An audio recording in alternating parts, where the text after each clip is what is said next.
अस्सलामु अलैकुम। वालेकुम अस्सलाम। मैं तो अल खबर से ही बोल रहा हूँ। उस दिन आपकी मुलाकात हुई थी मुझसे पिछले उसका नाम बताइए। अमानतुल्लाह।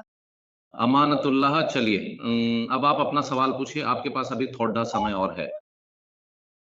मैं शेख अब्दुल रज़्ज़ाक बिन यूसुफ साहब का एक बहुत ही दिलचस्प ऑडियो देख रहा था। उसमें किसी ने उनसे सवाल यह पूछा था कि जो इमाम अपनी दाढ़ी और बालों में काला रंग लगाते हैं, क्या उनकी इमामत पूरी तरह से जायज़ नहीं होगी? मैं आपसे इसका अर्थ जानना चाहता हूँ। ये सबसे पहले है। जो लोग कहते हैं कि दाढ़ी को काला करना हराम है, अधिकांश लोग यही कह रहे हैं, सिर्फ हनफी।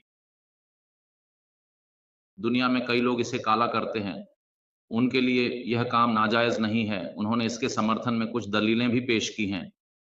उन्होंने कुछ सलफ़ और सहाबा से भी ऐसे अमल पेश करने की कोशिश की है। इस मामले में सावधानी बरतनी चाहिए, क्योंकि कुछ हदीसें दाढ़ी काली करना मना करती हैं। बेहतर होगा कि आप गहरा भूरा रंग इस्तेमाल करें, या फिर मेहंदी का जो प्राकृतिक लाल रंग है। ब्राउन या लाल काले के बीच का रंग करना चल सकता है, लेकिन दाढ़ी को काला करना नाजायज़ है। अगर कोई ऐसा करता है तो वह व्यक्ति काफ़िर नहीं हो जाता, उसके पीछे नमाज़ भी हो जाएगी। वह मुशरिक भी नहीं है, लेकिन बड़े गुनहगार के पीछे नमाज़ नहीं होती। फासिक के पीछे नमाज़ हो जाती है, जैसे जिनकी दाढ़ी नहीं है उनके पीछे नमाज़ हो जाती है, या जिनके कपड़े टखनों से नीचे हैं उनके पीछे भी नमाज़ हो जाती है। जो व्यक्ति सूद खाता है उसके पीछे भी नमाज़ हो जाती है, और जो घूस खाता है उसके पीछे भी नमाज़ हो जाती है। जिसकी नमाज़ सही है, ये बात आपने उस्ताद से सुनी है। जिसकी अपनी सलात सही है, उसकी इत्तिदा पीछे नमाज़ पढ़ना भी सही है, उसका इमामत करना भी सही है।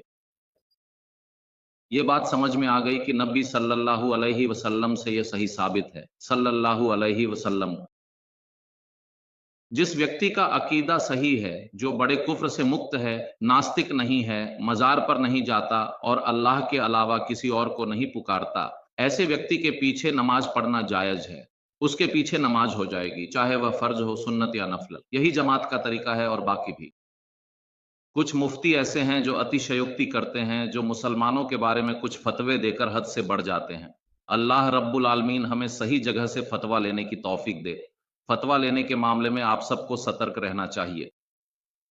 जो सख्त बातें करते हैं या चरमपंथी हैं, उनसे फ़तवा न लें, ये आपका मनहज नहीं होना चाहिए। मनहज वही होना चाहिए कि जो इल्मी बातें करते हैं और कुरान सुन्नत के अनुसार बोलते हैं, उन्हीं से दीन लें। अल्लाह हमें सही समझ अता फ़रमाए।